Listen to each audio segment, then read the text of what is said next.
Okay, pinost ko yung motor na to and maraming nagtanong. May naghahanap ng picture, may naghahanap ng video, and heto na yon. So gagawa natin siya ng short video. Yan, nagdrive ako mula sa bahay, nasa 4 kilometers hanggang dito kung nasan tayo ngayon. So running condition naman siya. So papakilala natin, siguro alam nyo na to sa mga 2T lovers dyan. So Yamaha Jog Aprio. Hindi, joke lang. So Honda PAL 50cc. Yan, all stock yan, Japan surplus, walang papers. Again, wala po siyang papel. Alam naman natin, Japan surplus, mga container galing Japan, walang papel yung mga yan. Okay, so running condition naman siya, pero hindi siya ganun kabilis. And all stock to. Before, napapatakbo ko to ng 60, pero ngayon nasa ano na lang, 40-50 ganyan.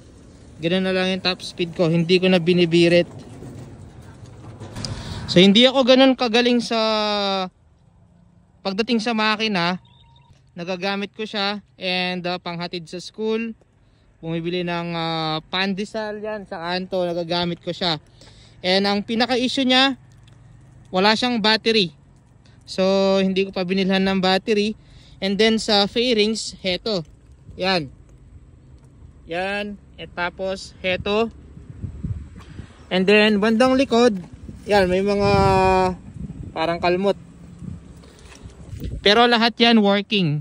Signal light, headlight, high and low, yung brake light, speedometer is working, 2T oil, yung speed umiilaw din yan, signal light, horn. And then buksan natin yung compartment. So sa compartment, working din yung 2T, yung 2T, kapampangan kasi tayo tuti. Yan, ito yung nilagay kong oil, may pantakal tayo dyan, tapos merong yan, tae. So yun lang, maliit lang yung compartment nya. Ito yung lagay ng tuti, gas, and then fuel gauge, umaandar din. Yan, tapos ito stock, medyo di ko alam kung mapapaputi nyo pa to.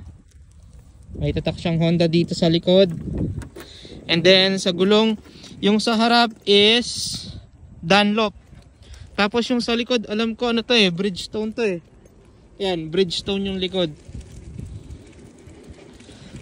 So working yan, kickstart lang tayo.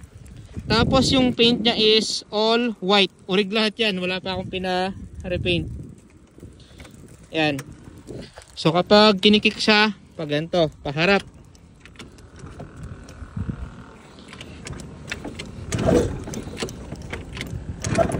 Mahirap magano ng hawak yung cellphone Yan.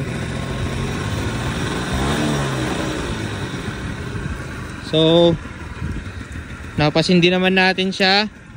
Yan, umaandar siya. So try nating i-drive. Drive natin siya. And makikita nyo, under tong speedometer na to, umaandar yan. Yan. Yan So umaandar naman siya, running condition. Pero kung gusto mong bumilis, magpalit ka ng makina ng Dio 2 or Dio, basta Dio. Yan, pwede ka magpalit ng makina. Wala kasing racing parts ang Honda PAL. Or kung gusto mo ng mas mabilis, bumili ka ng NMAX o kaya Aerox. Yan, running siya.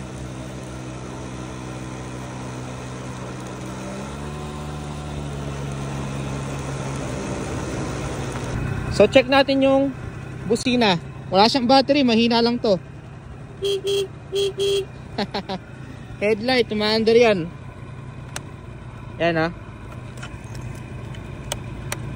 umaandar yung headlight nya. Signal light, umaandar din yan. Pero kailangan mainit na mainit muna siya. Yan Yung sa kabila. So pati sa likod dumaandar yan. Hindi ko na lang ma-video.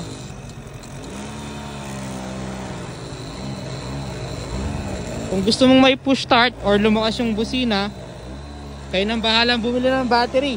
Ayoko nang gumastos. Yan. Running yung ano natin, Honda Pal.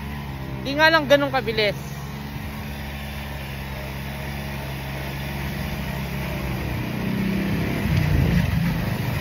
Yeah.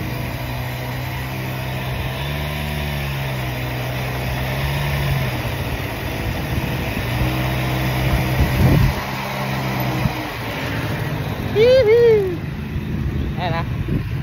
Running siya. Baka duda pa yung iba. Yung tumatawad ng 8,000. Pass po tayo. 20,000 sagad na. Puntahan nyo ako sa Mabalacat.